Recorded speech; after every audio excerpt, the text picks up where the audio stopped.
Welcome students.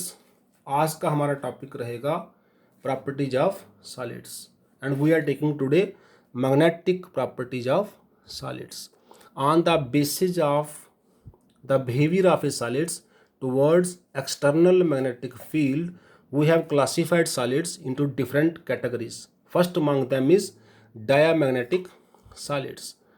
The solids are materials which are weakly repelled by the external magnetic field, as you can say, which are not attracted by the external magnetic field, are called diamagnetic materials. For example, rubber, sodium chloride, etc. These contain all paired electrons. As you can say, these contain no unpaired electron. Second one is paramagnetic solids. Paramagnetic solids. The solids which are weakly attracted by the permanent magnetic field are called paramagnetic materials. For example, हमारे पास copper है, copper 2+ है, oxygen है. Generally these solids contain 1 or 2 unpaired electrons and in them the magnetism is lost as soon as they are taken away from the magnetic field. Means जैसे ही इनको magnet से हटाया, इनका खुद का मैग्नेटिज्म भी खत्म हो जाता है. Third one are ferro magnetic solids. The solids which are strongly attracted by the magnetic field are called ferromagnetic materials. जब इनको हम किसी एक्सटर्नल मैग्नेटिक फील्ड में ले जाते हैं, जे स्ट्रॉन्ग अट्रैक्शन शो करते हैं, और even when they are taken away from the magnetic field, जब इनको मैग्नेट से हटा देते हैं, उनके बाद भी इनमें मैग्नेटिज्म रिटेन रहता है कुछ समय के लिए. मतलब ये कुछ समय के लिए खुद मैग्नेट बन जाते हैं. इनमें large number of unpaired electron होते हैं, जैसे कि आयरन है, निकल है, कोबाल्ट है. इनका रीजन बताया गया है कि इनमें जो इलेक्ट्रॉन्स हैं दे आर रैंडमली डिस्ट्रीब्यूटेड. जैसे ही इनको किसी मैग्नेटिक फील्ड में रखते हैं, वो इलेक्ट्रॉन कोई स्पेसिफिक अरेंजमेंट में सेट्स बना लेते हैं, जिनको हम डोमेन कहते हैं. जैसे हम एक सेट बनाते हैं 1 2 3 4 5 6, ऐसे बहुत सारे इलेक्ट्रॉन किसी डायरेक्शन में अरेंज हो जाते हैं जैसे ही इनको किसी मैग्नेटिक फील्ड में ले जाते हैं. इस सेट ऑफ इलेक्ट्रॉन को हम नाम देते हैं domain. So they contain large number of arrangement of electrons called domains. जैसे ही इनको मैग्नेटिक फील्ड से बाहर ले जाते हैं, ये डोमेन कुछ समय तक बने रहते हैं. ये जैसे कि तैसे बने रहते हैं. इनके बने रहने की वजह से इनका मैग्नेटिज्म भी रिटेन रहता है. डोमेन्स पैरामैग्नेटिक में भी बनते हैं, लेकिन वो स्मॉल बनते हैं. तो जैसे ही उनको मैग्नेट फील्ड से हटाया जाता है, वो डिस्टर्ब हो जाते हैं, उनका मैग्नेटिज्म जीरो हो जाता है. ऐसा इनमें नहीं होता फेरो वाले में. Next one are anti ferromagnetic materials. Anti ferromagnetic कुछ सब्सटेंस ऐसे पाए गए हैं जिनमें अनपेड इलेक्ट्रॉन तो होते हैं, बट उनका मैग्नेटिज्म नेट मैग्नेटिज्म जीरो आता है. They do not show magnetic movement, they are not attracted by the magnetic field.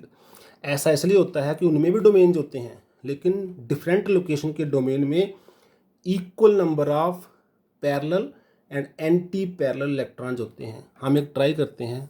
जैसे से हमारे पास एक डोमेन है 3 इलेक्ट्रॉन्स का ऐसे, एक डोमेन है 3 इलेक्ट्रॉन्स का ऐसे. इस वाले में ये पेयर्ड है, इस वाले में ये पेयर्ड है. Clockwise, anti clockwise and anti clockwise, clockwise. Now we are left with 2 unpaired electrons, one here one here. ये इक्वल नंबर में है, लेकिन एक पैरेलल है, एक एंटी पैरेलल है. एक क्लॉकवाइज है, एक एंटी क्लॉकवाइज है. इनका स्पिन भी कैंसल आउट हो जाएगा. सो नेट मोमेंट क्या आएगा? जीरो. तो these are called anti ferro magnetic. For example MnO इसका एक एग्जाम्पल बताया गया है, मैंगनीज ऑक्साइड. एक और हम टाइप करने जा रहे हैं इससे इसी के मिलता जुलता number 5, they are called ferri magnetic substances, ferri magnetic materials. They also contain large number of unpaired electrons, but their magnetism is less than that, means less than expected on the basis of number of unpaired electrons. For example, इनके हम domain try करते हैं, जिसका एक domain बनाने जा रहे हैं हम फेरी मैग्नेटिक सब्सटेंस का। 1 electron, 2 electron, 3 electron, 1 electron and 2 electron. यहाँ पे भी डोमेन्स हैं but they are unequal in number.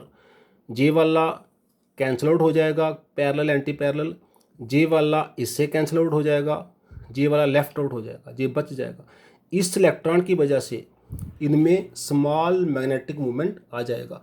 Unpaired electron है 1 2 3, लेकिन मैग्नेटिक मूवमेंट आ रहा है ड्यू टू ओनली 1 इलेक्ट्रॉन।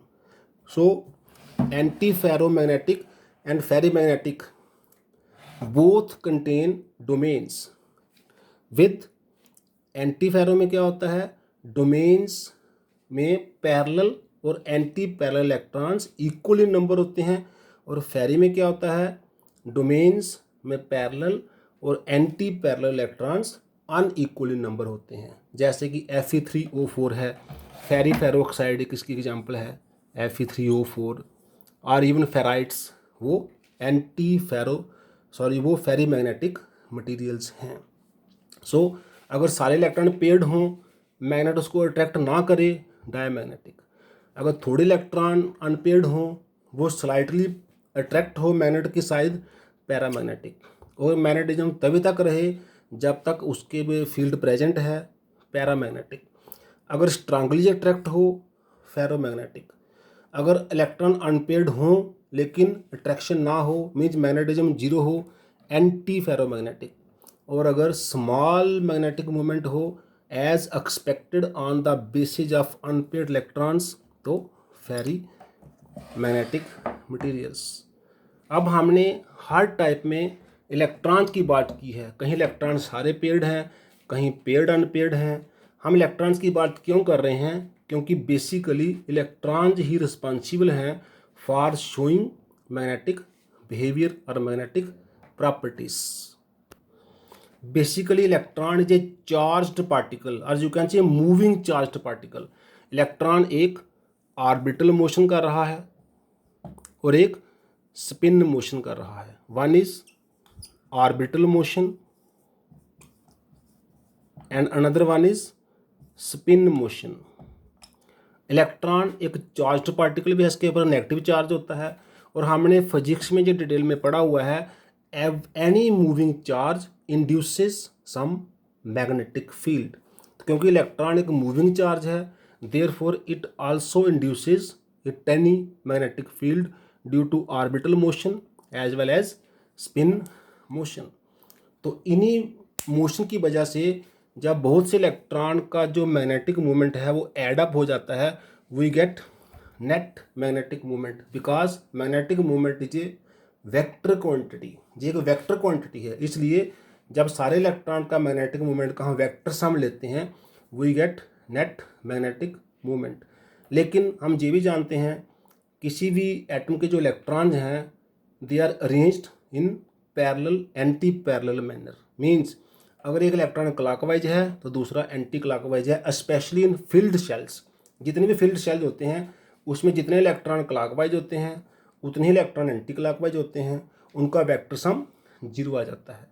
तो जो वैलेंस शेल के इलेक्ट्रॉन हैं, एज पर हंड्स रूल, अगर वो पी डी ऑर्बिटल्स में प्रेजेंट हैं, so they should be in the same direction, that means their spin should be same if they are partially filled. जो तो completely field है वो तो वहाँ पर भी पेयर्ड होंगे, लेकिन अगर पार्शली फुल है, अगर वैलेंस शेल में पूरे इलेक्ट्रॉन नहीं हैं, तो वो as per Hund's rule they are having parallel spins. तो वो वाले जो इलेक्ट्रॉन हैं जिनका स्पिन पैरेलल होगा, उनका जो नेट मैग्नेटिक मूवमेंट है वो वेक्टर सम बन के हमें कुछ ना कुछ मैग्नेटिक फॉर्म में अपीयर होगा। तो देयरफॉर जिस सब्सटेंस में, जिस मटेरियल में सारे पेयर्ड इलेक्ट्रॉन आते हैं उनके मैग्नेटिज्म वेक्टर सम 1 के कैंसिल हो जाते हैं और हमें नेट 0 आंसर मिलता है। वेयर जिनमें कुछ ना कुछ अनपेड इलेक्ट्रॉन बच जाते हैं उनमें हमारे सामने कुछ मैग्नेटिक मोमेंट आ जाता है। Therefore electrons are basically responsible for this creation of magnetic property. इसको डिटेल में हम फिजिक्स में पढ़ते हैं, जहाँ इतना ही काफ़ी है। आज के लिए इतना ही। थैंक्स बच्चे।